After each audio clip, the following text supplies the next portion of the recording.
제가 일단 정동민입니다. 만나 뵙게 돼서 반갑습니다. 하도 이제 살아있는 사람이냐고 많이 물어보시고 그래가지고 직접 제가 이제 설명을 드릴 거고요. 한 분 한 분 소개시켜 드릴 때마다 온라인에서는 지금 한 2,000명쯤 보고 계시거든요. 200분 계신 것처럼 박수 한번 부탁드릴게요. 우리 독서 토론을 담당하고 있는 박세슬 선생님입니다. 안녕하세요. 중등 국어를 담당하시는 박은경 선생님입니다. 네, 잠시 볼게요. 그래서 눈높이 교육을 해야 되는데 6살 친구가 듣기에 너무 어려우면 안 될 텐데 제가 최대한 쉽게, 빠르게, 정확하게 설명을 드리도록 할게요. 보시면 이게 세 가지로 이제 진행이 될 건데요. 일단 우리 예비 중1이잖아요. 아이들이 지금 중학교 올라가야 되는 상황이잖아요. 그럼 우리가 이제 중학교에 가서 수능이라는 게 과연 어떤 거고 중학교 3년 동안 뭘 공부를 해야 되는지를 제가 이제 좀 설명을 드리면 저희 학원 프로그램들은 아까 국어 선생님은 국어가 독서 토론 선생님은 독서 토론을 이제 설명을 드릴 거예요. 잘 들으세요. 잘 보세요. 이게 국어가 이게 참 아이러니한 건데 저도 국어 때문에 되게 고생을 많이 했었어요. 보시면 예전에도 그랬고 지금도 그렇고 국어가 성적이 잘 안 오르는 과목이에요. 근데 저는 물론 공부를 되게 잘했었어요. 제가 도곡국민학교 단대부중 나왔습니다. 혹시 아시나요? 한티역, 대치동 한티역이라고 있어요. 옛날엔 저 중학교 때는 없었어요. 초등학교, 중학교 때는 지하철역이 없었는데 그때는 그랜드백화점, 지금 이제 롯데백화점입니다. 거기가 제 고향이에요. 네, 초등학교, 중학교를 거기서 나왔는데 빨리 고향으로 가고 싶네요. 빨리 고향으로 낙향 가고 싶네요. 근데 초등학교, 중학교 때를 돌이켜보면 중학교 때 공부한 걸로 나중에 대학 간 것 같아요. 진짜로. 지금도 물론 마찬가지지만 중학교 때 어느 정도의 선행을 하지 않은 상태에서 고등학교로 올라가게 되면 너무 어려워요. 입시와 관련된 것들은 특히. 근데 이제 저도 물론 마찬가지였지만 영어 수학은 중학교 때 거의 끝낸다는 생각을 가지고 선행을 하거든요. 그리고 물론 저는 중3 때 담임 선생님이 저보고 이제 너 서울과학고등학교를 갈래? 아니면 대원외국고등학교라는 데가 있는데 갈래? 이렇게 물어보시더라고요. 제가 중학교를 전교 2등으로 졸업했거든요. 그런 애 있잖아요. 이렇게 100 평균 100 이렇게. 전교 1등 하던 친구는 저보다 한 과목을 잘했어요. 체육이요. 어떻게 이건 안 되기 때문에 그래서 이제 엄마한테 여쭤봤더니 엄마가 너는 의사가 되고 싶냐 아니면 판검사가 되고 싶냐 이렇게 물어보시더라고요. 그래서 둘 다 하기 싫은데 그래서 모르겠다고 그랬더니 그럼 넌 인문계가 맞는 것 같으니까 대원외고를 가라. 그래서 제가 대원외고를 들어갔거든요. 대원외고 들어가기 전에 중학교 3년 동안 수학은 실력 정서까지 다 끝내고 들어갔어요. 네, 2번 정도. 영어는 저희 땐 종합영어였으니까 성문 종합영어를 4번 정도 보고 들어갔어요. 그리고 고등학교 들어가서 시험을 잘 볼 줄 알았는데 그때 당시만 해도 대원외고가 엄청나게 전국에서 공부 잘하는 애들이 많이 모였어서 첫 시험을 봤는데 반에서 49명 중에 48등을 했어요. 제가 전교생 340명 중에 316등. 이 말씀을 드리면 제 나이가 나오는데 저 1학년 때는 학력고사였고요. 2학년 때는 수능을 본다 그러는데 2번 봤고요. 3학년 되니까 수능 한 번 본대요. 매년 입시제도가 제가 95학번이에요. 95학번. 고 세대예요. 매년 입시제도가 바뀌던. 근데 무슨 과목 때문에 제일 고생을 했냐면은 영어 수학은 아니고 제일 힘든 국어였던 거예요. 국어가 그렇게 이게 사실 어느 정도 레벨이냐면 제가 첫 모의고사에서 278점 정도를 받았던 걸로 기억하는데 그럼 다른 학교에서 전교 1등이에요. 근데 그때 당시에 대원외고 평균이 285점이었어요. 교육청에서 감사 나왔었어요. 얘는 뭐 하는 애들인가. 그러니까 극상위권으로 가면 한두 문제 가지고 갈리는 거예요. 이게 몇 문제가 안 돼요. 저희 아들도 중1이거든요, 지금. 아빠 의대를 가려면 수능을 얼마나 잘 봐야 돼? 몇 개 틀려야 돼? 이렇게 물어보더라고요. 그래서 몇 개 틀리면 의대를 못 가. 이렇게 얘기를 했어요. 그럼 어떻게 되는? 다 맞거나 한두 개 틀려야지 의대를 가. 제가 그렇게 얘기를 했거든요. 이게 바로 여기에요, 여기. 왜 그러냐 하면은 영어 수학은 어느 정도 경지에 도달하게 되면 그때부터 문제풀이만 하면 되는데 극단적인 하나의 그냥 사례를 보여드리면 지금 이제 우리 아이들도 똑같은 이 체제에서 시험을 보게 될 텐데 국어는 일단 상대평가예요. 영어처럼 90점만 넘으면 되는 게 아니에요. 영어는 어느 정도 최상위권 학생이 되면 90점 넘는데 큰 어려움을 겪지는 않아요. 운전면허 시험을 100점 맞으려고 보지는 않잖아요. 그냥 그 점수 이상만 되면 되는 거니까. 근데 국어는 상대평가인데 지금 상대평가로 보는 과목이 국어, 수학, 탐구 영역이에요. 탐구는 쉽게 나와요. 다 맞아야 1등급. 하나 틀리면 막 2, 3등급 막 이렇게 떨어지게 돼요. 수학하고의 가장 큰 차이점을 말씀을 드리면 수학은 선택 과목이 확률과 통계, 미적분, 기하 이거예요. 지금 그 자료집에도 있어요. 잘 안 보이시면 자료집을 보시면 돼요. 그러면 확률과 통계를 선택한 친구들은 뭘 안 해도 되나요? 미적분이나 기하를 안 해도 돼요. 그러니까 인문계로 갈 친구들은 중학교 때 미리 확률과 통계를 공부를 해놓으면 돼요. 나중에 결국은 뭐 의대나 이렇게 자연계열로 갈 거면 미분과 적분을 미리 선택을 해서 선행을 하면 되겠죠. 왜냐면 안 건드려도 돼요. 저쪽은. 근데 문제는 뭐냐면 국어는 공통이 독서하고 문학을 제외하고 화법과 작문, 언어와 매체라는 영역으로 나눠지거든요. 근데 그 차이가 뭐냐면은 화법과 작문, 거기 자료집에도 나오지만 화법과 작문, 언어와 매체 이게 수학하고의 가장 큰 차이점이 뭐냐? 수학은 확률과 통계를 선택하면 미적분을 안 해도 되고 미적분을 미리 선행하면 확률과 통계 안 해도 돼요. 영역이 뭐 넘나들진 않으니까. 근데 국어는 화법이 말하는 방법이에요. 말하는 데 있어서의 문법, 말하기 방식 뭐 이런 것들이에요. 작문은 글을 쓸 때의 어떤 방식들이에요. 예를 들면 개요를 수정한다든지 고쳐 쓴다라든지 어휘가 적절하지 않은 걸 바꿔 쓴다라든지 뭐 이런 것들이에요. 언어와 매체는 문법이에요. 문법. 그러니까 이걸 공부하면 이걸 안 해도 되고 이걸 공부하면 이걸 안 해도 된다라는 개념이 없어요. 영역이 넘나들기 때문에. 말하는 문법이나 글에서 쓰는 문법이 비문법적인 표현이 말로 쓰느냐 글로 썼느냐의 차이인 거지 문법 개념은 하나죠. 문법 개념은. 예를 들면 어떤 뭐 적절한 어휘를 썼느냐 안 썼느냐는 말을 했느냐 표현 수단이 말로 했느냐 글로 썼느냐의 차이인 거지. 예를 들면 얘가 확률과 통계고 얘가 미분과 적분이다. 그래서 뭘 하나 선택하면 안 해도 된다는 개념이 아닌 거예요. 억지로 영역을 나눠놓기는 했으나 그러면 뭘 선택하는 게 더 많으냐? 얘가 훨씬 더 비중이 높아요. 아이들이 화법과 작문이. 얘는 상위권 애들이 소수만 선택을 해요. 근데 큰 차이점이 있는 게 보시면 금방 보여요. 얘라고 쉬운 게 아니라 얘는 지문이 엄청 길어요. 토론한 거, 토의한 거 엄청 내용이 엄청 길어요. 안 읽을 수는 없잖아요. 읽고 문제를 풀어야 되니까 지문이 엄청 길죠. 얘는 아까 뭐라 그랬냐면 문법 문제라 그랬잖아요. 한 문제 이렇게 나눠져 있죠. 그러니까 얘는 지문이 짧아요. 그러니까 얘는 시간이 오래 걸려요. 안 읽고 풀 수는 없어요. 제일 바보 같은 애들이 그런 거 질문해서 저한테 선생님 지문 먼저 읽어야 되나요? 문제 먼저 봐야 되나요? 지문을 먼저 보든 문제를 먼저 보든 지문을 안 읽고 풀 수는 없어요. 무슨 얘기인지는 알아야 되니까. 문제를 먼저 보는 건 좋은 습관이죠. 왜냐하면 가서 지문에 가서 잘 찾으려고 노력을 할 테니까.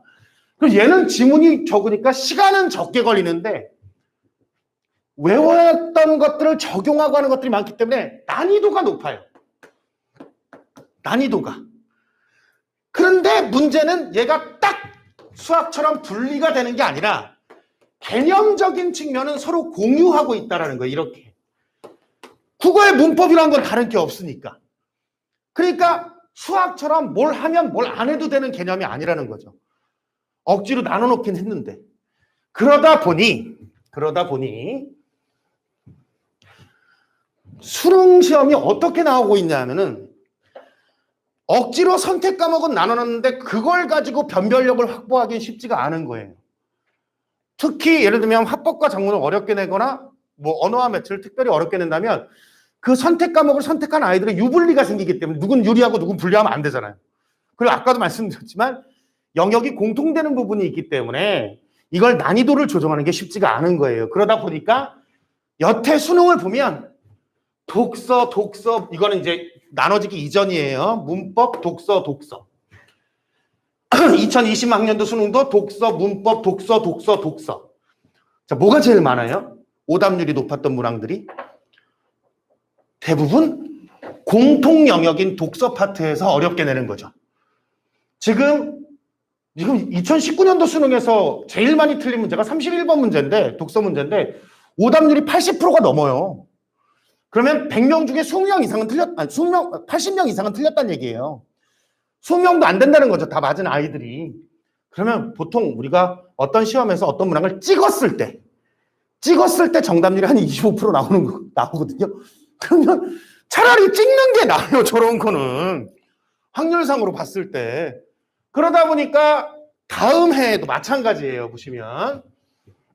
너무 독서가 어렵다. 그래서 최근에는 2021학년도에는 보면은 문학 문제를 섞기 시작했어요. 독서, 문학, 독서 이런 식으로.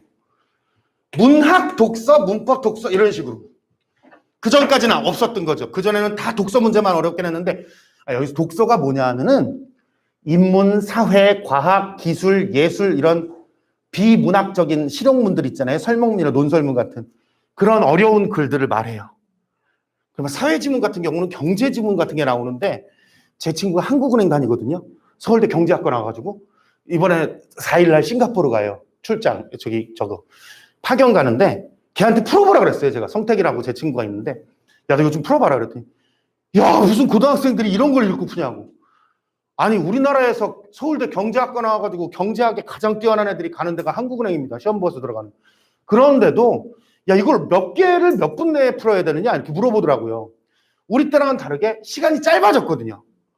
80분 내에 45문제를 푸는데 그런 문제가 나오면 사실은 거의 뭐 킬러 문항이 되는 거죠. 이렇게 되면.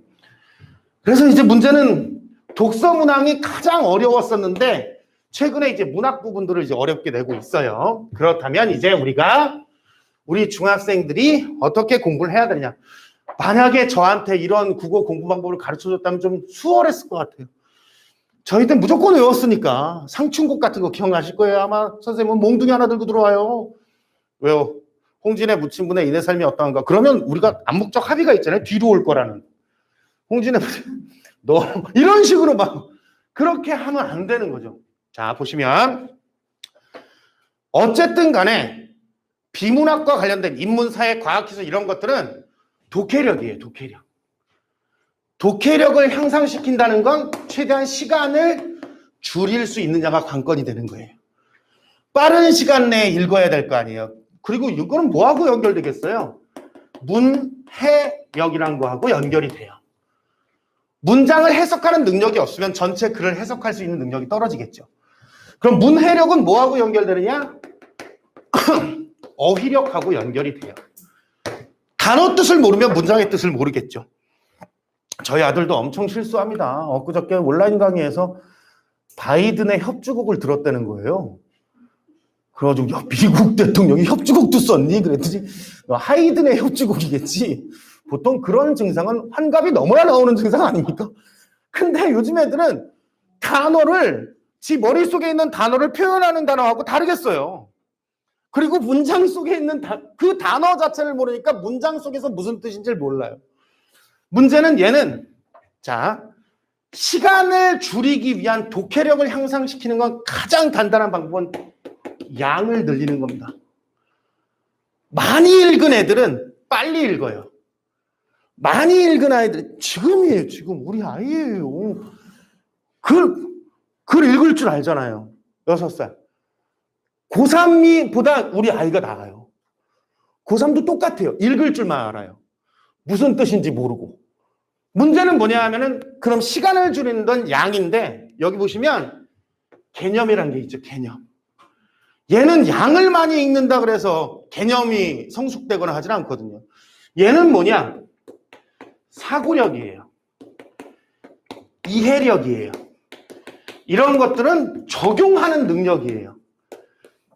적용하는 능력은 독해력에서 나올 수 있는 거예요. 그럼 얘는 어느 정도 암기도 필요해요. 그 말이 무슨 뜻인지를 알고 그걸 가서 적용해야 되니까. 제가 실예를 하나 보여드릴게요. 오랜만에 수업 들으시는 거 보시면 이게 지금 중학생들 실제로 나오는 문제들이에요. 이게 무슨 소설이냐면 김동인의 감자라는 소설이에요. 그래서 이렇게 지문이 이렇게 짧게 나오고 문제는 이런 식으로 나옵니다. 나와 다음 글의 공통점으로 적절한 것은 이게 내용 파악했는지를 묻는 문제인데 선택지가 1번, 2번, 3번, 4번, 5번 이렇게 나오잖아요. 그럼 일단 이 아이가 제대로 독해를 했는지 그리고 개념을 알고 있는지를 어떻게 평가하냐면은 얘를 일단 읽었다 쳤고 여기를 적용을 할 때 그 문학 개념어가 지문에서 나타났는지를 파악하는 건 적용 능력이에요. 읽고 무슨 얘기인지를 아는 거는 내용 파악하는 거고 독해라고 하는 거의 기본은 간단해요. 독해의 기본은 what and how. 상대편이 무엇에 대해서 얘기했는지 이건 내용 파악했는지를 묻는 거예요. 얘는 어디에 있어요? 지문에 있어요. 들어가서 찾으면 돼요. 얘가 무슨 말을 했는지 가서 찾으면 되니까. 얘는 뭐냐면 어떻게 말을 했는지예요. 그러니까 독해의 가장 기본은 상대편이 무엇에 대해서 얘기했는지를 묻는 것도 있지만 어떤 방식으로 말을 했는지를 묻는 게 더 어려워요. 왜? 얘는 지문에 없으니까. 그렇잖아요. 어떤 글에서 전 지금부터 비교를 해볼게요. 이렇게 가르쳐주고 시작하진 않죠. 지문 안에서 자기가 찾아야 되는 거지. 내용이야 그 지문 안에 있지만 전 지금부터 비속어를 써볼까 해요. 소설이 갑자기 그렇게 나옵니까? 아니죠. 근데 문제는 뭐냐? 무엇을 얘기했는지 묻는 문제는 지문에 똑같은 내용이 나와요, 안 나와요? 안 나오죠. 매번 다른 내용이 나오죠. 얘는 반복됩니다. 반복. 비교, 대조, 유추, 구분, 분류, 분석, 예시, 서사, 묘사 이런 것들은 같은 방식들이 반복되는 거예요. 글의 내용이 달라진다 뿐이지. 그러면 그 용어가 일단 무슨 뜻인지를 알아야 되잖아요. 그래야 가서 찾을 거 아니에요. 그게 바로 개념이라는 건데 예를 들면 1번에서 서술자가 작품 안에서 서술하고 있대요. 오래간만에 고등학교 때로 들어가서 서술자가 작품 안에 있다는 건 뭐가 나와야 될까요? 이게 1인칭을 말하는 걸까요? 아니면 3인칭을 말하는 걸까요? 그렇죠. 작품 안에서 서술하고 있다는 건 뭐로 나와야 되냐면 이른 밤중에 무슨 일? 그래도 우리 일이 복녀의 입에 여태껏 떠돌던 이상한 웃음은 문득 없어졌다가 아니라 나는 여태껏 떠돌던 이상한 웃음이 사라졌다. 이렇게 나와야 작품 안의 서술자예요. 나는 이렇게 나와야. 그렇죠? 그러니까 애들은 푸는 겁니다. 나 안 나왔는데 나가 안 나왔는데 이런 정도는 중학생이면 잘 풀어요. 이건 아니다. 인물 간의 갈등과 화해 상황이 나타나 있다. 그러면 어딜 봐야 화해가 되는지를 알 수 있을까요? 여기 보시면 화해가 됐는지는 어느 부분을 봐야 될까요? 어느 부분을 봐야 화해가 됐는지를 알 수 있을까요? 그렇죠. 마지막에 가야 화해가 됐는지를 알 수가 있겠죠. 그러면 마지막에 읽어보면 복녀의 손에 들려 있던 낫은 어느덧 왕서방의 손으로 왕서방의 손으로 넘어가고 복녀는 목으로 피를 쏟으며 그 자리에 꼭 이게 어떻게 화해입니까? 복녀가 목에서 피를 하필이면 또 이런 내용이 나왔대. 그래. 이거는 화해가 아니라 죽었잖아요. 그러니까 자 보시면 선택지에 나와 있는 게 개념이에요. 그렇죠? 그럼 그걸 가서 찾는 건 적용하는 건 이렇게 적용하는 거예요. 제가 아랫부분에 가서 읽었죠. 그렇죠? 독해는 여기서 끝난 얘기여야 돼요. 그렇죠? 자, 2번도 잘 풀었어요. 비속어와 사투리의 사용으로 해학성을 높이고 있대요. 이런 게 개념이라고 그랬어요. 이건 수업 시간에 다 배우는 것들이에요. 이제 애들이. 어머니 욕을 하면 웃깁니까? 비속어는 욕이에요. 사투리를 쓰면 여기서 이제 핵심어는 뭐냐면 이거예요. 해학성. 해학성이란 용어를 모르면 이 선택지가 이걸 다 읽는 게 이제 문해력이에요. 비속어와 사투리의 사용으로 해학성을 높이고 있다. 어휘력은 해학성이에요. 아이가 해학성이란 단어의 뜻을 모르면 이 문장이 무슨 뜻인지 모르겠죠. 해학성은 웃긴다는 거예요. 쉽게 말하면. 그러면 비속어와 사투리의 사용은 어디에 있어요? 여기에 있는지 찾아야 되겠죠. 그건 독해의 영역이에요. 그래서 웃긴다는 그 해학성을 높이고 있다는 건 개념을 적용할 수 있는지를 묻는 거예요. 근데 이건 아주 쉬운 개념인 건데 욕을 했는데 왜 웃깁니까? 사투리를 쓰면 왜 웃기죠? 그 지역 폄하하는 거예요. 비속어나 사투리를 사용하면 해학성을 높이는 게 아니라 사실성을 높여줘요. 리얼리티. 현장감을 주죠. 예를 들면 여기 지금 여기 나오는 복녀는 하층민이에요. 감자캐던 안악. 그래서 그 하층민이 갑자기 고급스러운 어휘를 쓴다든지 한자어를 쓴다든지 그러면 사실성이 떨어지겠죠. 비속어를 쓰는 게 맞겠죠. 충청북도 보은에 가면 무슨 일이 있었는데 그럼 시골이잖아요. 당연히 뭘 써야 돼요? 사투리를 써야죠. 충청도니까요.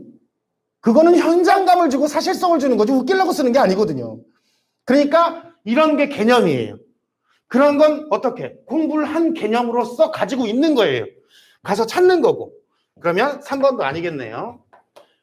간접적 제시 방법으로 인물의 특성이 드러나고 있대요. 그럼 간접적 제시 방법이란 용어가 바로 개념이에요. 아까도 말씀드렸죠. 그럼 이 개념이 뭘까요? 간접적인 방식이면. 자, 그는 화가 났다. 그럼 직접적으로 그 사람을 심정을 얘기를 한 거죠. 그는 용서받을 수 없는 사람이었다. 그러면 그 사람은 그냥 직접적으로 얘기한 거예요. 근데 여기 보면 이름 바뀌면 떠돌던 이상한 웃음은 없어졌고 신부의 머리를 발로 찾고 행동 가자 와들와들 떨었고 행동 복녀의 술 뿌리쳤고 쓰러졌고 그쵸? 주로 뭐로? 대화나 행동 위주로 묘사를 해주고 있어요. 그럼 이거는 그 사람의 성격이 아니라 대화나 행동을 통해서 제시가 된 거니까 간접적인 제시가 맞겠죠. 문제는 개념이 확실하고 적용을 잘하는 아이는 여기서 자신이 알고 있는 개념을 독해로 적용을 해서 확실하게 판단을 합니다. 그게 극상위권 아이들의 특징인데 최상위권, 그러니까 1%, 1등급, 2등급 왔다 갔다 하는 우리의 목표는 1등급이 아니에요. 다만능의 목표지. 시험을 100점 맞으려고 보는 거지. 영어는 91점 받아도 똑같아요. 99점 받는 애랑. 국어는 100점 맞으려고 보는 겁니다. 자, 100점을 못 받고 매번 틀린 애들은 이제 이런 게, 마음을 돌려서 표현하는 인물의 모습. 간접적인 제시 방법. 그럼 직접적인 게 아니니까 돌려서 표현한대. 이거를 이제 개념을 알고 있는 애라면 이런 걸 우회적 표현이라고 하거든요. 근데 헷갈리기 시작하는 거예요. 간접적인데? 돌려서 표현하는 것도 간접적인데? 그럼 이제 아이들이 고3 때까지 이제 뭘 하기 시작하냐면 이런 걸 해요.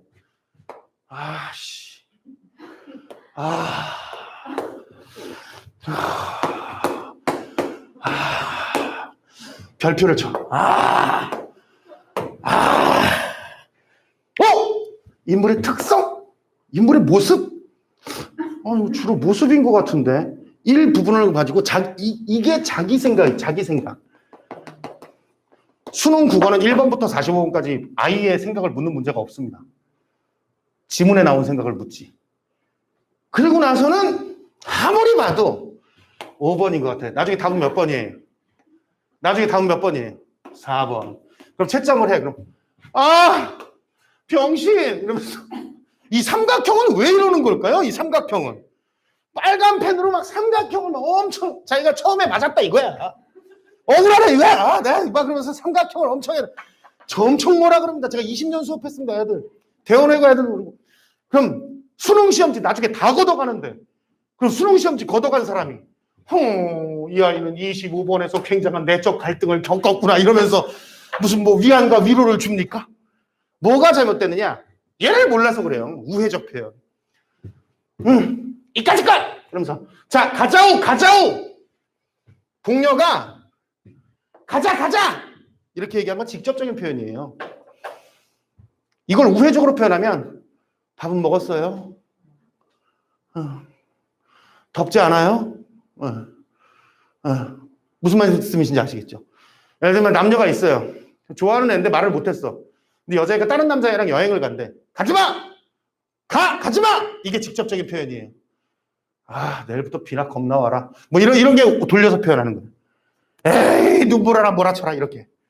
그런데 이 개념을 모르니까 자기 생각을 대입해서 이런 게 부직이 있어요. 이게 고3 때까지 가는 거예요. 영어나 수학처럼 국어도 문제 유형이 다 있어요. 개념도 있고 이런 걸 표현상의 특징, 서술상의 특징이라고 해요. 수학은 중3 때쯤 되잖아요. 뭐 틀렸냐? 아, 내가 함수를 틀렸어요. 이렇게 얘기를 해요. 예를 들면 뭐 집합 문제를 틀렸어. 이렇게 얘기를 하거든요. 제가 뭘 틀렸는지 알아요. 국어는 뭐 틀렸어? 아, 제가 서술상의 특징을 틀렸네요. 예를 들면 뭐 시각 자료를 통한 세부 정보의 이해를 틀렸네요. 자료의 해석 및 적용을 틀렸네요. 이렇게 말할 수 있는 애가 한 명도 없어요. 다 유형이 있는데. 그러니까 문제는 뭐냐? 매번 이런 일들이 반복되는 거예요.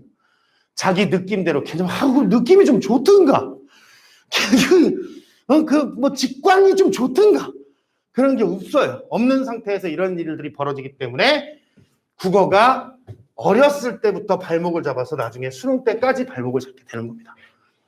어떤 지금 상황이냐? 바로 이런 상황이고 우리 아이들은 지금까지 어려서부터 뭐 이룸이라든지 뭐 한우리 이런 독서라든지 플라톤 논술 좋아요. 지금까지는 책을 많이 읽는 게 목표였다면 이제는 제대로 읽고 제대로 공부를 해서 대학을 잘 가기 위한 공부를 하는 게 핵심이겠죠. 어머니 학원을 왜 보내시나요? 자아 개발을 위해서 학원을 보내시나요? 아이들의 정체성을 확립을 위해서? 아니죠. 학원은 대학을 잘 가기 위해서 오는 겁니다. 미리미리 했을 때 나중에 나쁠 게 뭐가 있겠습니까? 지금 중학교 1학년인데 이과 수학 고등학교 2학년 걸 공부하고 있다면 과도한 선행이에요. 국어는 선행이 없어요. 만약에 6살짜리 아이한테 나보기가 역겨워 가실 때에는 말없이 고2 보내드리오리다. 그럼 이게 선행학습인가요? 그럼 우리가 만약에 지금 진달래꽃을 읽으면 후행학습입니까? 아니죠. 이런 것들은 영원한 거기 때문에 미리미리 많은 지문들을 통해서 개념을 계속 적용하는 반복적인 훈련이 되는 거예요. 뭐가 올라가느냐? 학년이 올라갈수록 지문의 난이도가 올라가는 거고 개념을 더 어렵게 적용하는 것들을 배우는 거고 문학작품이 중고등학교 때 다뤄야 되는 시가 700편이 넘습니다. 그걸 어떻게 외워서 봅니까? 소설이 400편이 넘습니다. 수능은 단 한 번도 교과서 밖에 작품이 나온 적이 없어요. 앞으로 700년 낼 게 있는데 뭐 하려고 그렇겠죠. 외부 지문을 해봤자 어차피 개념적인 것도 마찬가지예요. 그러니까 반복적인 훈련이 필요한 거고 이제 각 영역별로 어떻게 준비를 할지는 선생님들을 모셔서 이야기를 해보도록 할게요. 높아심에 드리는 말씀인데요. 요게 저희 자료집하고 이게 저희 저거예요. 굿즈. 근데 여기 정동민 이름 뭐 창피해서 누가 갖고 다니는데 여기 보면 제가 이렇게 소심하게 있어요. 여기 보면 이것도 창피하시면 가위를 살짝 자르시면 여기 보면 안에 굿즈 이렇게 있어요. 보면 이렇게 뭐 손 소독 티슈하고 마스크하고 그다음에 이거는 아버님들 왜 설거지 하신 다음에 쓰시는 타올. 아버님들 설거지 하셔야 되니까. 근데 문제는 매번 이것만 가져가시고 자료집을 놓고 가시는 분들이 계세요. 굿즈는 옆에 있는 거 더 챙겨가셔도 되는데 자료집 반드시 아까 필기 많이 하셨잖아요. 가져가셔야 됩니다. 네, 알겠습니다. 그러면 이따 뵙고요. 영역별로 이제 선생님들 모셔서 이야기 들어보도록 할게요.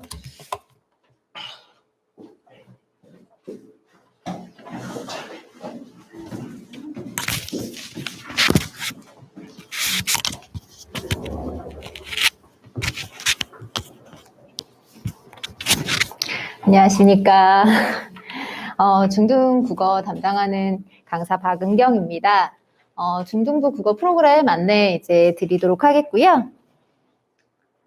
이제 국어 영역은 어머님 앞에서 설명드리셨듯이 독해, 문법, 문학 영역으로 세 가지 나눠져 있습니다. 독해라고 했을 때 독해는 지금 비문학 독해, 문학 독해, 어휘를 이해하는 세 가지를 다 통칭하고 있는 건데요. 먼저 비문학 독해는 어떻게 수업이 진행되고 있는지 잠깐 말씀을 드리면, 자, 비문학 독해는 각 단락의 핵심 어휘를 파악할 줄 알아야 결국 그 지문에서 무엇을 이야기하고 있는지를 따라갈 수 있잖아요. 그래서 우선은 핵심 어휘를 파악하는 연습을 해볼 거고요. 이 핵심 어휘를 파악하고 나야 거기서 말하고자 하는 중심 내용과 중심 문장 그리고 즉 세부 내용을 구분할 수 있습니다. 따라서 중심 내용과 세부 내용을 구분하는 연습을 할 거고 그 다음에 세부 내용을 삭제해 나가면서 중심 문장을 완성하는 활동을 해보도록 합니다. 그래서 중심 문장이 뚜렷하게 나와 있는 문장 같으면 지문에 밑줄을 치는 연습을 하게 되는 거고, 만약에 중심 문장이 뚜렷하게 나타나 있지 않다, 그러면 그것을 만들어보고 직접 재구성해보는 활동을 하는 게 바로 비문학 독해에 해당한다라고 보시면 될 것 같아요. 자, 문학 독해 같은 경우는 바로 직전에 이제 대표님께서 이제 개념어에 대한 이야기를 많이 해주셨는데요. 개념어 당연히 중요하고요. 근데 제가 말씀드릴 이 문학 독해의 영역은 바로 갈래별 특징입니다.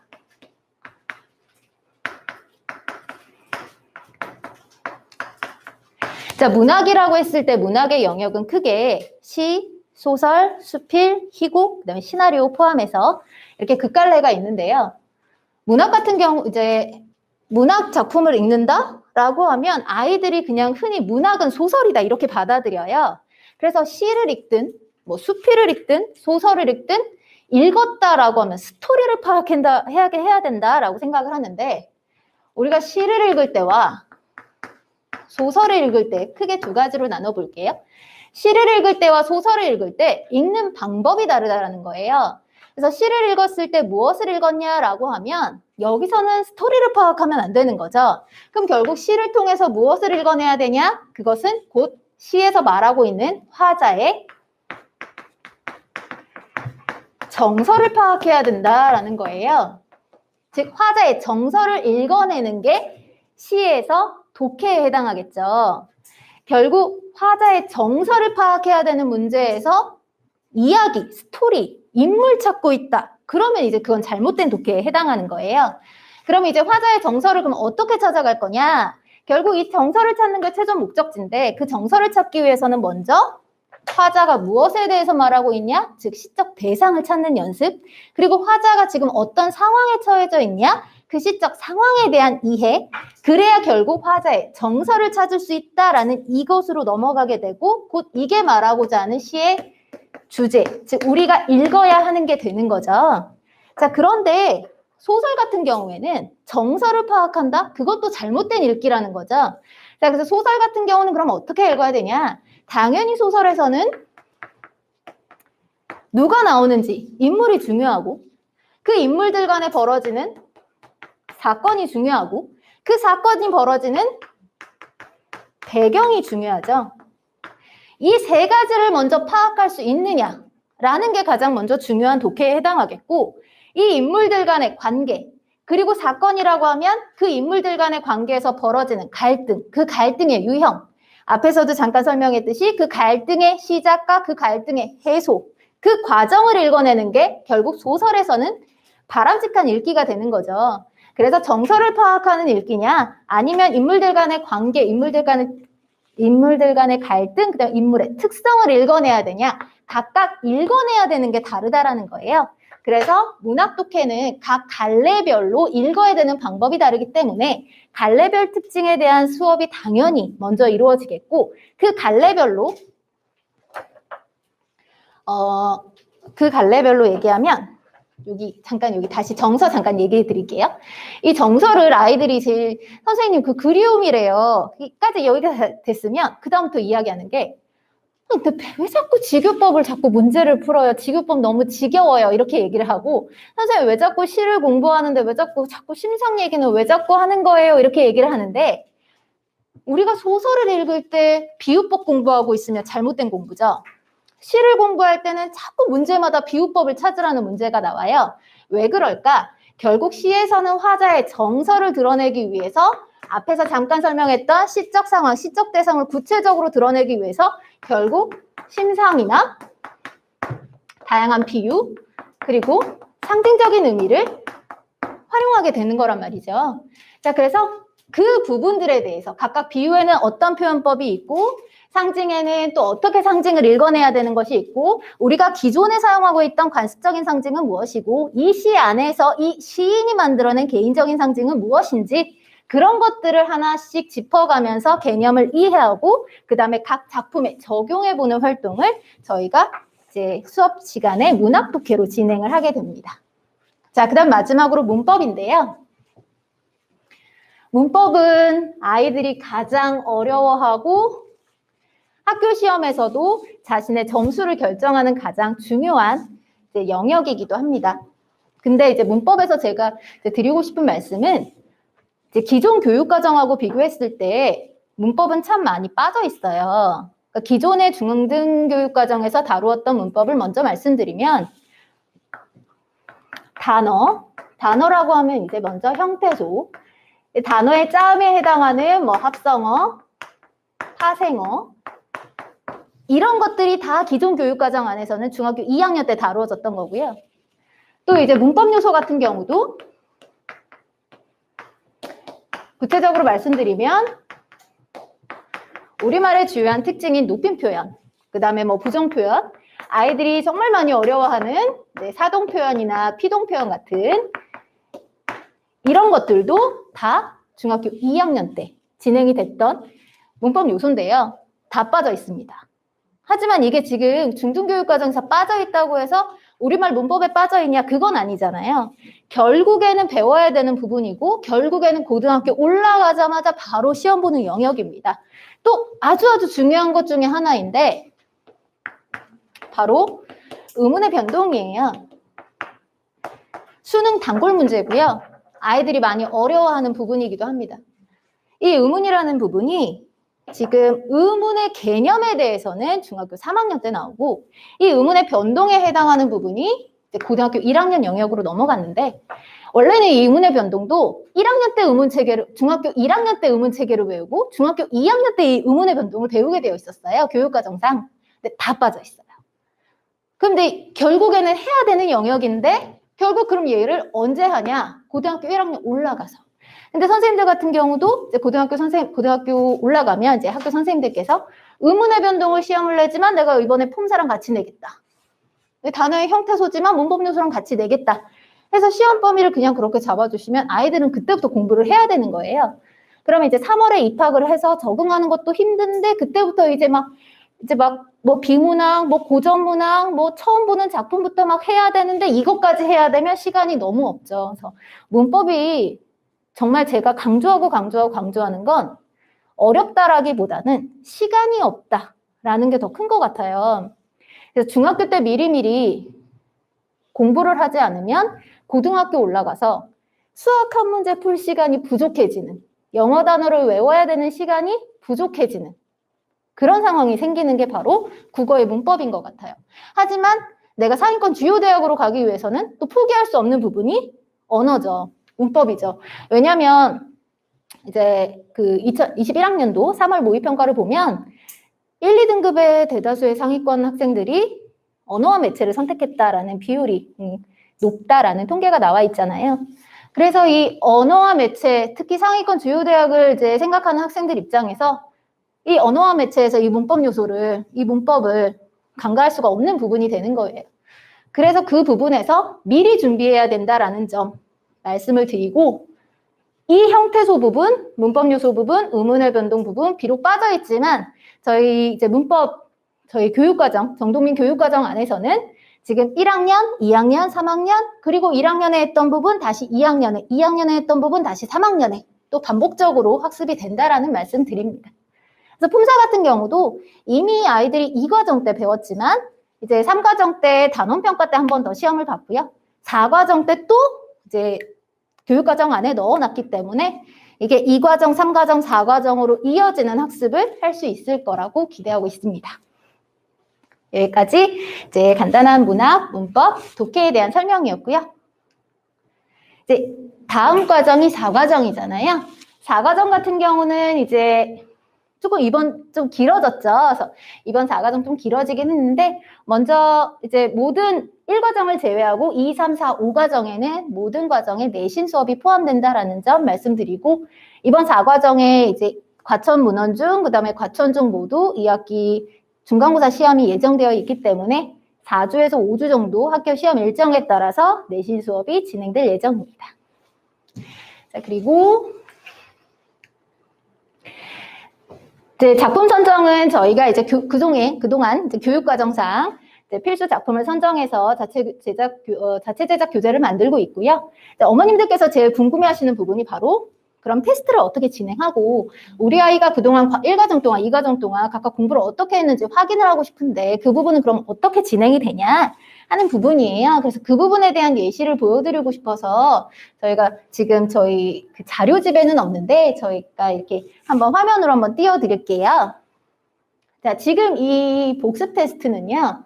실제로 아이들이 시험을 봤던 테스트입니다. 그래서 자료집에는 좀 빠져 있는데 조금 글씨가 작긴 하지만 대부분 이렇게 번호로 찍는 수업이 아니라 배운 내용을 글로 써보는 연습, 빙판으로 서답형으로 쓰고 서술형으로 쓰는 연습, 그 다음에 시 같은 경우는 상징적 의미를 반드시 파악해야 되는 연습, 이런 것들을 진행하게 되는데 시간은 복습 테스트랑 어휘 테스트를 합쳐서 총 10분 정도 진행을 하고요. 이 복습 테스트와 어휘 테스트는 시험 보고 채점만 하고 끝나는 게 아니라 반드시 제가 피드백을 다시 해줍니다. 다시 문제풀이를 해주고 그 문제에 대해서 풀이를 다시 해주고 그래서 조금 복습이 조금 테스트가 길어지는 경우는 있어요. 근데 그만큼 중요하기 때문에 제가 다시 한번 설명을 하고 그 다음 수업을 진행한다라는 점 말씀드립니다. 자, 그 다음에 마지막으로 8주차에 진행되는 과정평가인데요. 매 과정마다 8주차 때는 과정평가가 있는데요. 과정평가는 보통 이제 국어 영역에서는 문학과 이제 문법 위주로 진행이 되고요. 이제 독서 토론 시간에 이제 읽기 능력과 쓰기 능력을 평가하기 때문에 이제 여기에서는 문학과 이제 문법 부분을 이제 평가하게 되어 있습니다. 대표적인 예시로 이제 문학 지문하고 이제 문법 지문, 이제 품사 부분 이게 같이 넣어놨는데 각각의 단어에 대한 쓰임, 각각에 대한 보기에 대해 해결하는 능력 이런 것들을 통해서 아이들 과정평가를 진행하고 이 과정평가에 대한 결과는 이렇게 학생 종합평가로 어머님들께 이제 배부가 되는데 각 주차별로 어떻게 복습 테스트가 진행되어 왔는지 우리 아이의 그 결과, 학습 결과 확인하실 수 있고 과정별로 어떻게 지금 성장하고 있는지 그 과정별 따르는 그 추이도 확인하실 수 있도록 자, 과정 영역별 분석까지 다 평가 안내지에 나가게 되어 있습니다. 여기까지. 그 다음에 이제 시간 안내를 드리면 국어는 총 3시간 진행이 될 거고요. 저희 정동일 국어 수업은 총 3시간이고 그중에서 국어 수업이 90분 진행이 될 예정입니다. 그 90분에서 앞에 한 복습 테스트와 어휘 테스트가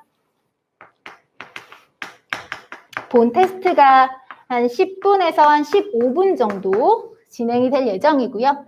그 전 수업 그 난이도에 따라서 조금 더 길어질 수는 있다는 점 말씀드리고 본 수업이 한 70분 정도 진행이 됩니다.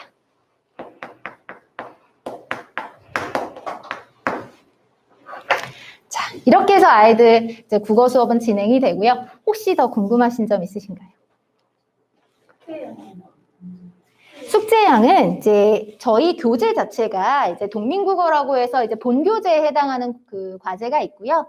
그 다음에 주차 과제라고 해서 아예 1주차 과제, 2주차 과제에서 주차 과제가 따로 나눠져 있어요. 그래서 그거는 교재로 이따 데스크 앞에 가시면 아이들 교재 한번 확인해 보실 수 있는데 주차 과제에 따라서 각 문제가 한 10문제 정도 이제 구성이 되어서 이제 나가게 되어 있고요.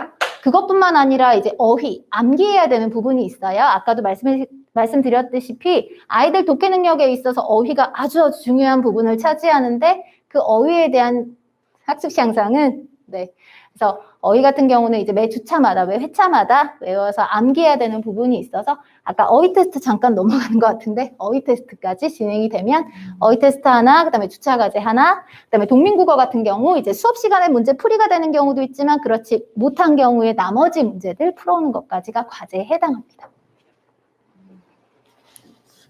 네, 또 질문 있으신가요? 그러면 국어 수업 안내는 여기까지 마무리하도록 하고요. 그 다음 독해 수업 안내해 드리도록 하겠습니다. 네.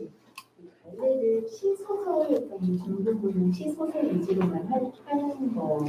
그건 아니고요. 시, 소설, 수필, 희곡, 시나리오 모든 그 문학의 갈래에 해당하는데 이제 그 모의고사 이제 수능 영역으로 보면 수능에서도 시, 소설, 그 다음에 뭐 수필이 나올 때도 있고요. 뭐 고전 수필일 수도 있고 아니면 희곡, 시나리오가 구성이 될 때도 있거든요. 그래서 모든 소설의 영역, 모든 문학 영역을 다룬다라고 보시면 됩니다.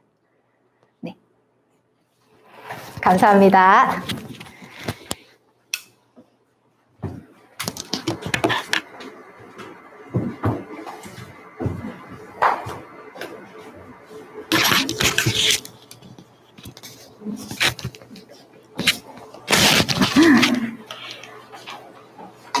우리 아기가 힘들게 그래도 되게 얌전히 있네요. 자, 저는 이제 독서 토론 설명을 드릴 예정입니다. 우선은 이제 자료에는요, 독서 토론의 뭐 필요성, 그 다음에 필독서, 이런 거 목록 중심으로 나와 있는데요. 그 부분을 한번 확인을 해보시면 좋을 것 같고, 저는 실질적으로 지금 저희 정동민 과천에서 어떻게 수업을 진행하고 있는지를 좀 예시를 들어가면서 말씀을 드리려고 합니다. 저희 수업 같은 경우에는 정말로 독서, 토론, 논술 이렇게 3단계를 통해서 이제 수업이 구성이 되어 있어요.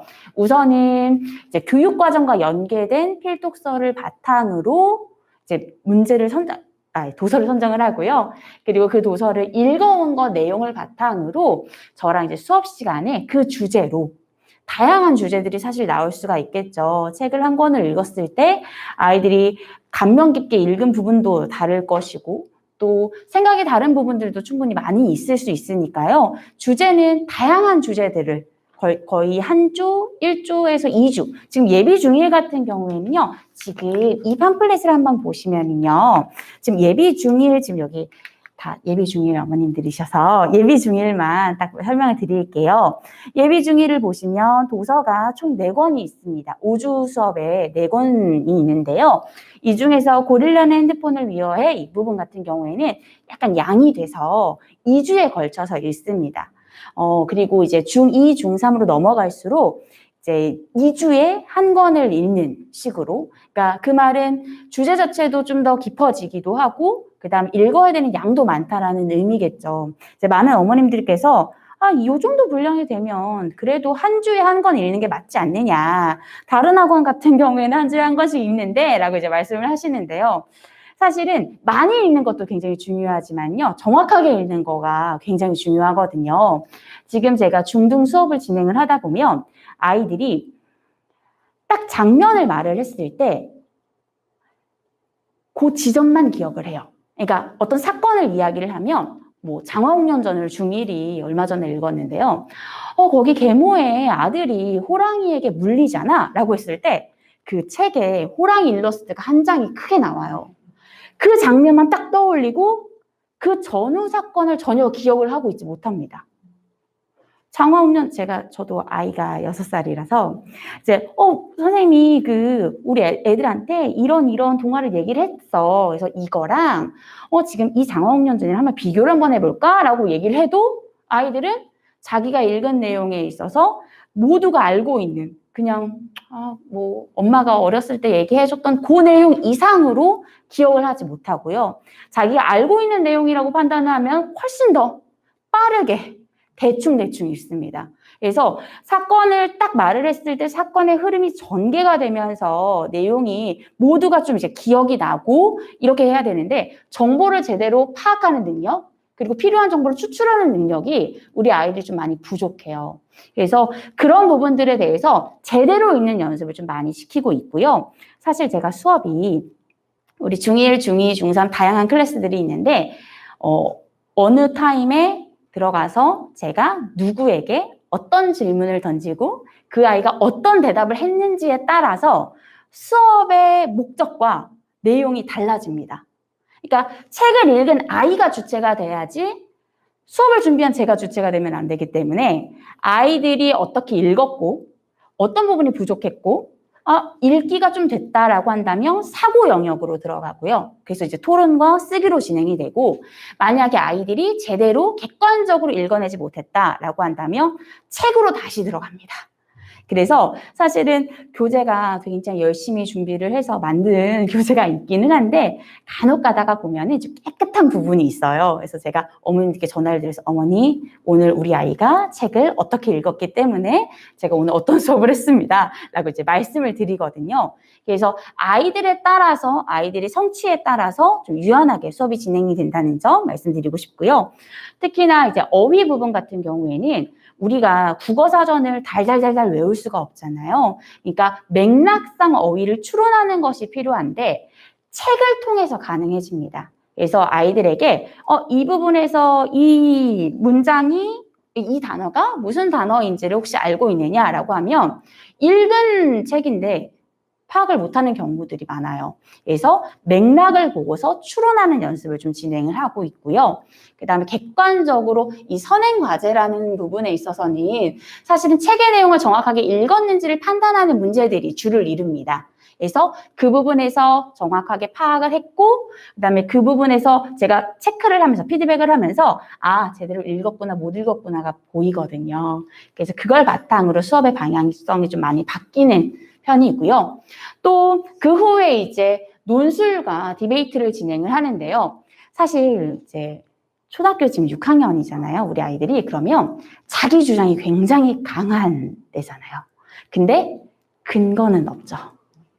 그래서 제가 이제 대체에서도 수업을 했을 때 어머님들이 그게 너무 걱정이 많으셔서 저한테 같은 수업을 엄마들 그룹으로 좀 해줄 수 있느냐라고 그렇게 요청을 하시더라고요. 근데 그게 사실 현실적으로 이제 일도 하실 거고 다른 일도 있으신데 그게 사실은 불가능하잖아요. 그래서 그런 부분들에 대해서 좀 표현하는 능력 이게 필요한데 제가 지금 방금까지 중1이 얼마 전에 이제 뒤에 보여드릴 건데 과정평가를 봤어요. 논술형 평가를 봤는데 그걸 이제 첨삭을 하고 왔는데요. 애들이 주장은 되게 명확해요.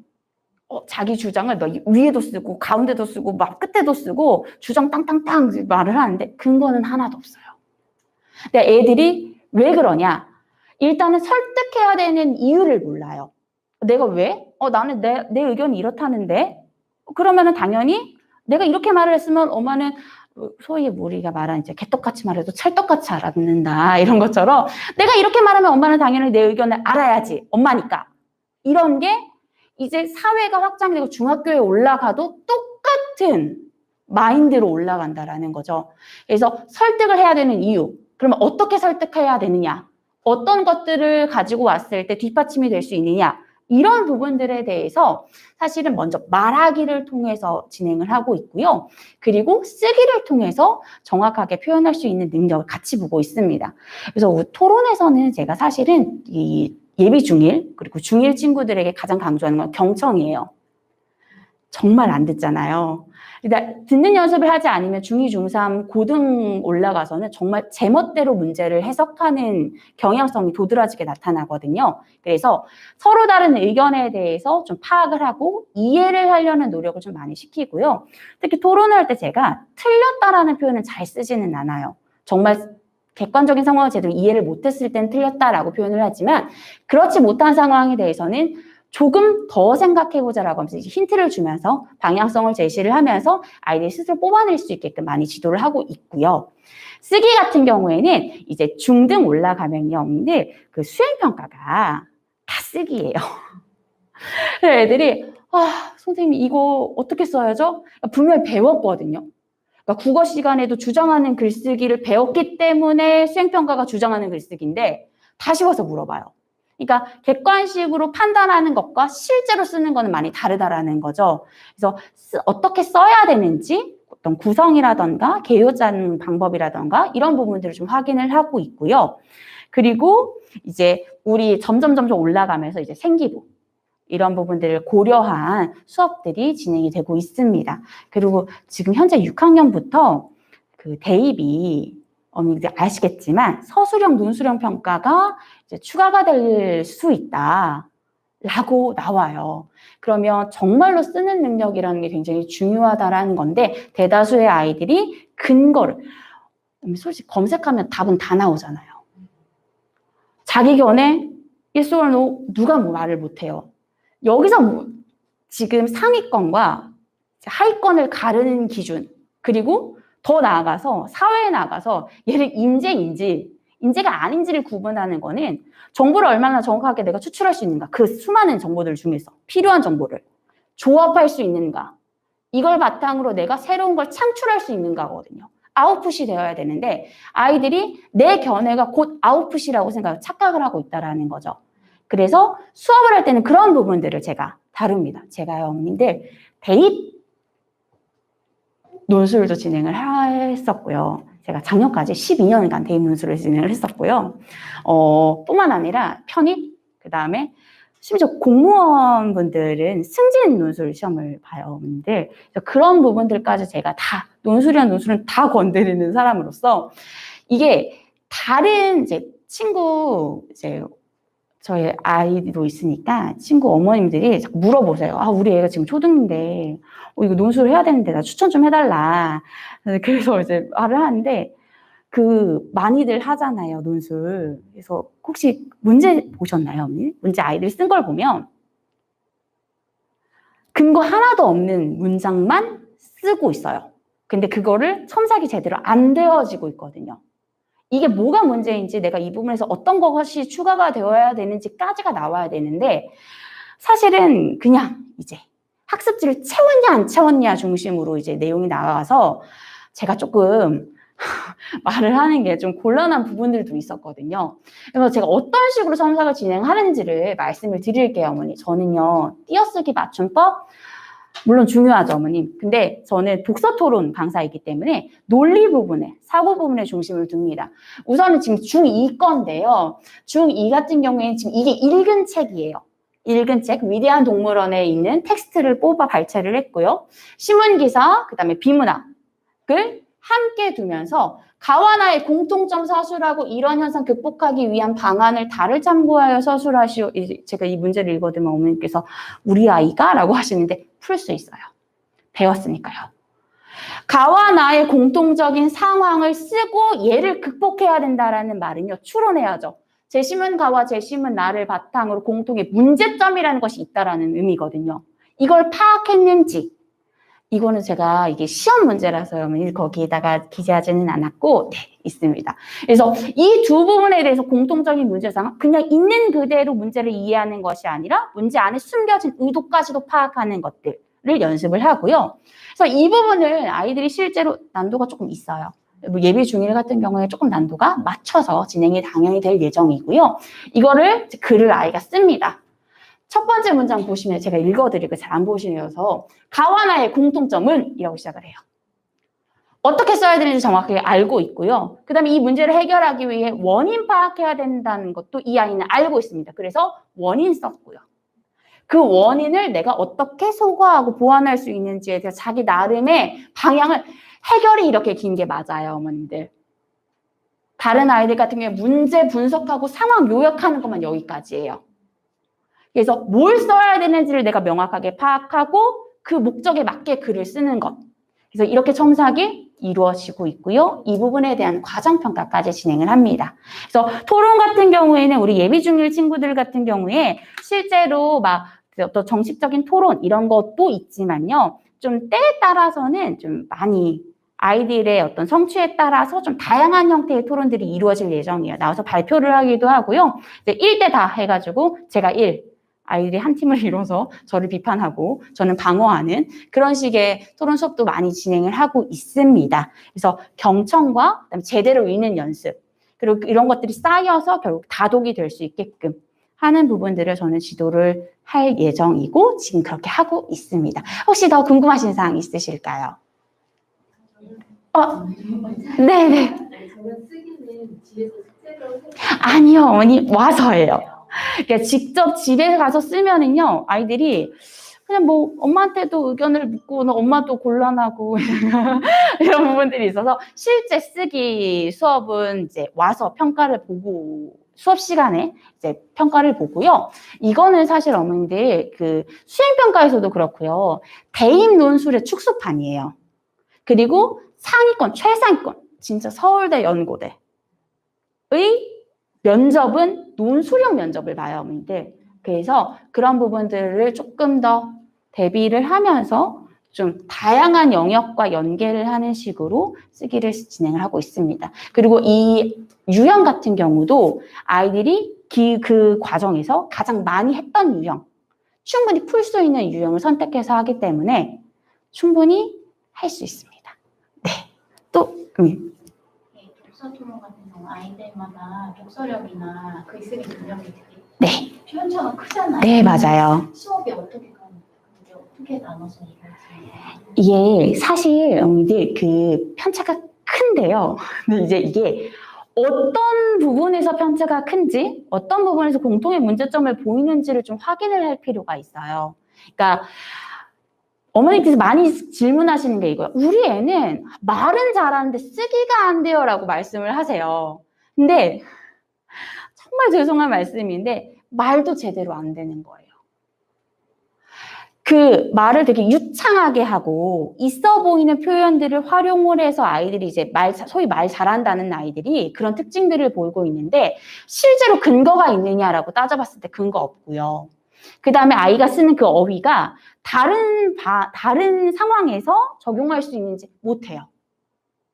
그러니까 요즘에 이제 뭐 영상들이 워낙 많다 보니까 아이들이 그런 부분들로 습득한 내용들을 그냥 그대로 따라하는 것에 불과하거든요. 그리고 논리적으로 말하는 연습, 이런 부분들은 경청이 같이 들어가야 되는데 지금 아이들의 시기적 특징상 사실 제대로 듣는 연습이라는 게 잘 안 되어 있고는 해요. 그리고 아이들의 사고라는 것이 좀 다르잖아요. 우리가 모두 하나를 보고서 같은 생각을 하는 게 아니듯이 모두 다른 생각을 하는데 이제 그런 부분들을 같이 이야기를 나누면서 자기의 사고가 조금 확장이 될 수가 있고요. 저는 거기서 좀 근본적인 원인을 보고 그 부분을 조금 더 보완하기 위한 수업을 진행하고 있기 때문에 사실은 편차가 크다라는 게 어머님들께서 보시는 시선과 제가 바라보는 시선이 조금 다른 점이 있다라는 거를 좀 말씀드리고 싶고요.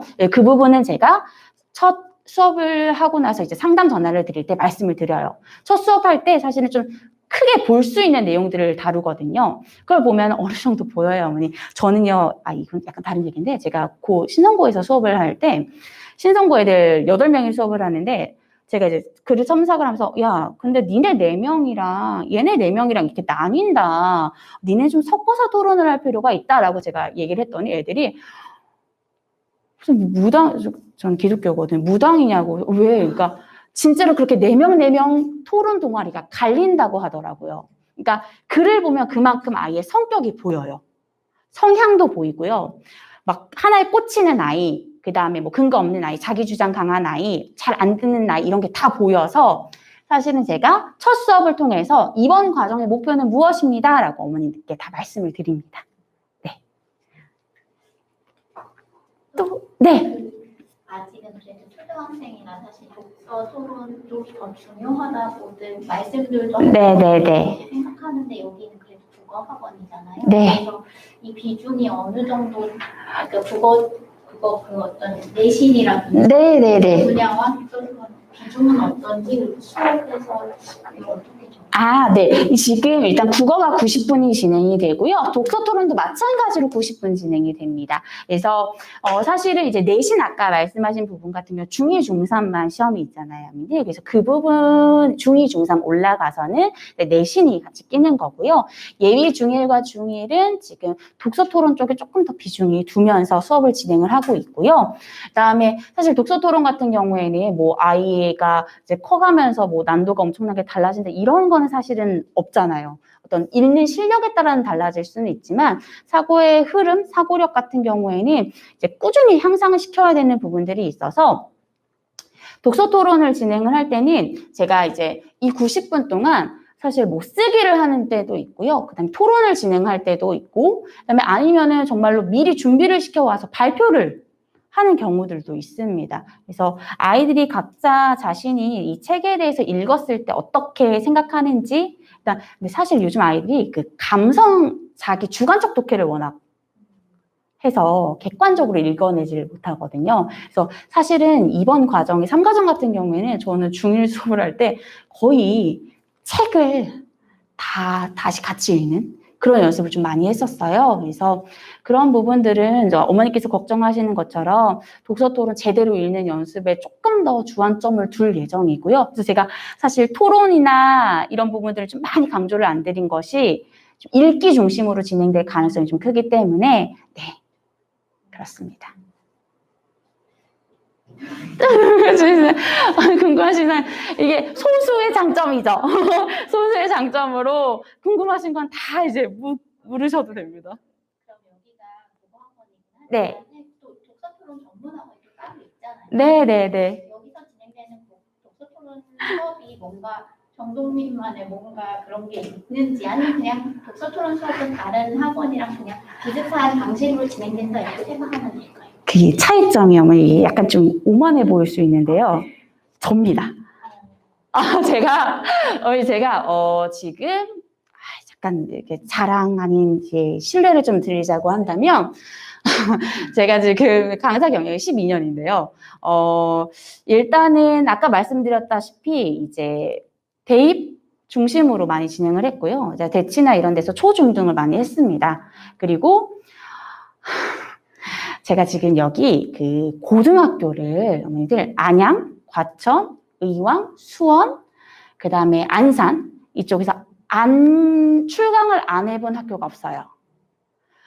출강을 했다는 말은 어머님들 그만큼의 실력이 담보가 되어야 한다라는 거고요. 제가 정말 이제 결혼하기 전에, 아기 낳기 전에 정말 왕성하게 활동을 했을 때 일주일에 수업했던 인원이 이제 300명에서 400명. 관리했던 인원이 1000명이었고요. 중등도 지금 마찬가지로 출강을 하고 있습니다. 그래서 지난 월요일에도 이미 학교에 이제 코로나 때문에 취소될까 싶었는데 이제 계속 불러주셔가지고 그 선생님께서 이동을 하시면서 계속 그때마다 저를 와서 독서 토론 수업을 좀 해달라고 부탁을 하실 만큼 네 그래서 제가 중학교 수리중에서 그 아이들의 지도를 잠깐 했었는데요. 그때 아이들이 그 오산시 토론 대회가 있어요, 어머님. 거기에 나가서 2등했어요. 네, 전국 2등했습니다. 그래서 제가 차이점입니다. 그래서 이제 이게 단순히 이제 초등만 뭐 독서 토론 전문, 초등 전문도 많이 알고는 있어요. 근데 거기는 딱 정말 초등. 근데 저는요, 대입 아까도 말씀드렸듯이 승진 논술까지도 했던 사람으로서 사실 조금 더 보는 폭이 커요. 그리고 제가 바라는 목표도 좀 더 높이 있고요. 그래서 그런 부분들을 거기 가기 위해서 이제 아이들을 지도하다 보니까 차이는 접니다. 네. 선생님께서 얘기 주셔서 네, 제가 지금 국어 선생님과 제가 이제 여기는 고정으로 네, 진행을 하고 있어요. 네네네. 네. 저는 초등도 합니다. 네. 근데 사실은 그렇게 많이라고 하시지만 그렇게 아직은 많지가 않아서요. 이제 많이 이제 오면은 많이 인원이 많아지면 그때는 또 이제 달라질 수는 있겠지만 지금 현재로서는 네, 선생님 전담 마크를 하고 있습니다. 아니요, 저는 지금 과천만 하고 있습니다. 네, 평촌에서 저도 학원을 했었거든요. 네, 대입 논술 학원을 저도 해서 논술 전문이라고 아까 이제 논술 전문, 제가 논술 전문입니다. 네, 국어학원의 논술 전문. 네, 그렇습니다. 또 요즘에 논술학원에서 막 역사, 세계사 이런 거 네, 있잖아요. 네. 여기는 그런 건 없나요? 저희는 이제 역사 세계사 집중으로 들어가는 거는 하지는 않고요. 근데 역사 도서를 바탕으로 이제 주제를 연계하는 연습들을 진행을 해요. 그래서 뭐 필요한 부분들이 있다라고 한다면 그 역사적 사건에 대해서 같이 이야기를 나눠보기도 물론 하죠. 하지만 그것보다는 이제 얘를 바탕으로 현대사회랑 어떻게 연계시킬 수 있는 것인지 이런 거 중심으로 진행한다고 생각하시면 될 것 같아요. 네. 제가 너무 오만했나요? 아, 네. 네. 더 궁금하신 사항 혹시 있으실까요? 테스트를 봐서 아! 입학 테스트가 있다고 하던데 그럼 약간 레벨이 나뉘는 지금 저희가 초등 같은 경우에 레벨 테스트가 예정이 되어 있어요. 근데 중등 같은 경우에는 사실은 이제 없고요. 어머님. 대신 이렇게 과정평가가 과정 거의 저희가 8주, 9주 정도 진행이 됐거든요. 이번에 좀 워낙 4과정이 길어서 예비 과정이 이제 포함이 되어 있는 거고, 원래는 8, 9주 정도 되는데 거의 한 8주 정도의 시험을 봅니다. 그래서 그 부분에 대해서 같이 어머님들이랑 상담하면서 다음 과정의 목표도 설정을 하고 이런 식으로 진행이 된다고 생각하시면 될 것 같아요.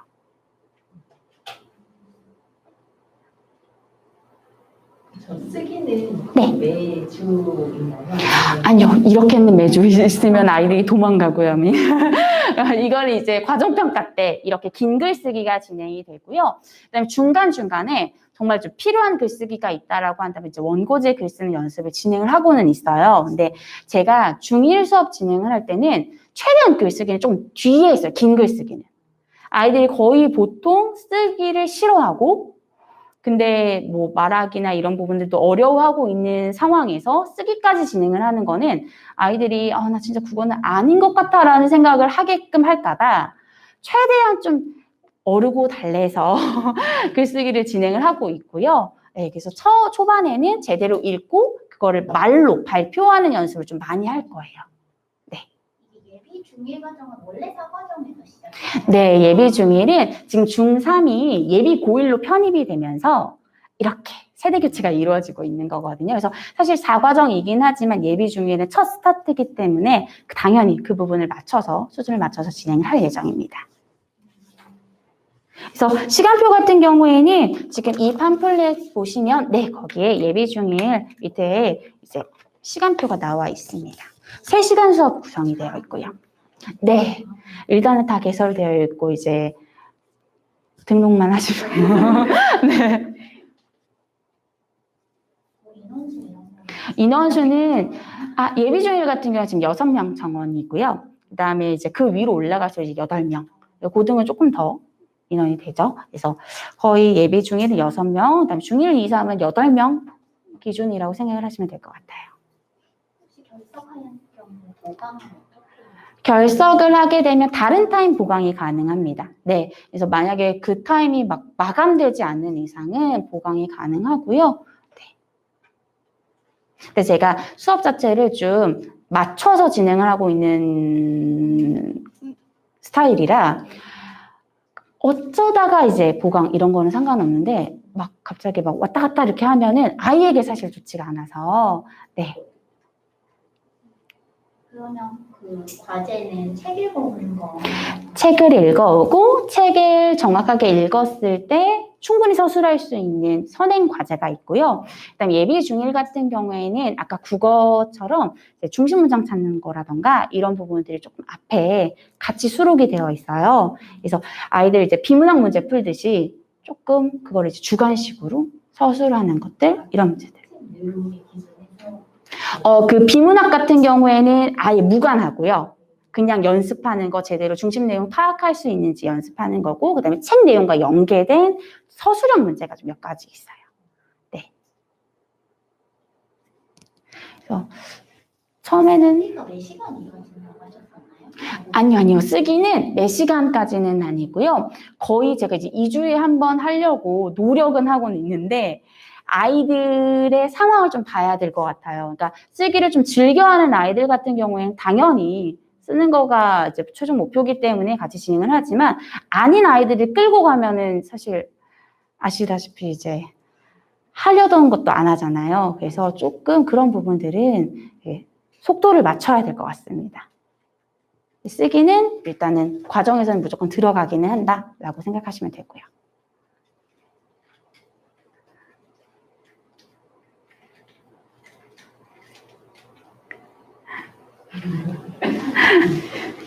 더 질문이 혹시 있으실까요?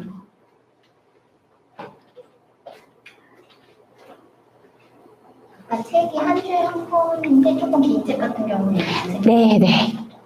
그래서 난도라던가 이런 부분에 따라서 이제 2주에 걸쳐서 읽기도 하고 3주까지 가는 경우는 거의 없어요. 거의 웬만하면 1, 2주 안에.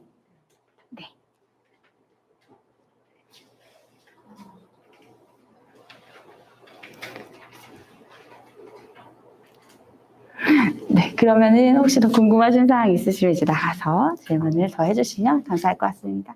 감사합니다.